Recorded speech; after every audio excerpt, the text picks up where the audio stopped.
ہوا یہ تھا کہ جس وقت مشرکین جنگ احد ختم ہوئی نا تو بھاگ گئے،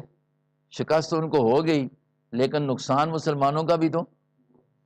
آگے گئے نا۔ ایک واقعہ یہ لکھا ہوا ہے کہ جا کر ابو سفیان اس وقت تک ان کے مسلمان نہیں ہوئے تھے اور یہ قافلے کے جرنیل تھے، وہاں انہوں نے آپس میں کہا بڑی غلطی ہو گئی ہم سے کہ 70 تو مسلمان مارے گئے ہیں، باقی زخموں میں چور ہیں، چاہیے تھا کہ ہم اس موقع کو فائدہ لیتے سب کو ختم کر کے آتے سب کو۔ تو واپس جانے پر پریشان ہوئے،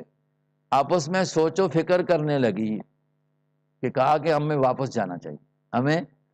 نبی پاک علیہ الصلوۃ والسلام کو اطلاع ملی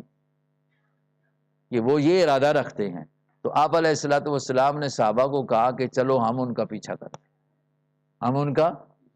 اور انہی کو کہا ان میں سے 70 بندوں کو جو زخمی تھے، 70 بندوں کو کہا کہ تم نے جانا ہے، نیوں کو نہیں کہا، ان میں سے 70 کو کہا کہ تم نے جانا ہے۔ انہوں نے کہا خوشی کے ساتھ جا رہے ہیں۔ نبی علیہ الصلوۃ والسلام وہاں سے ان کو لے کر نکلے مقام حمراء الاسد تک،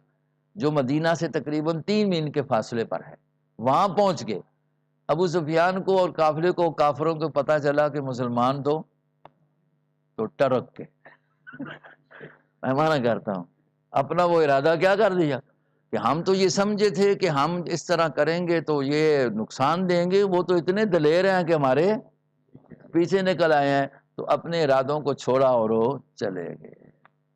تو اس موقع پر کہا ہے کہ اللہ نے ان کے لیے بڑا اجر رکھا ہے کہ زخموں سے چور ہونے کے باوجود بھی اللہ رسول کے حکم کو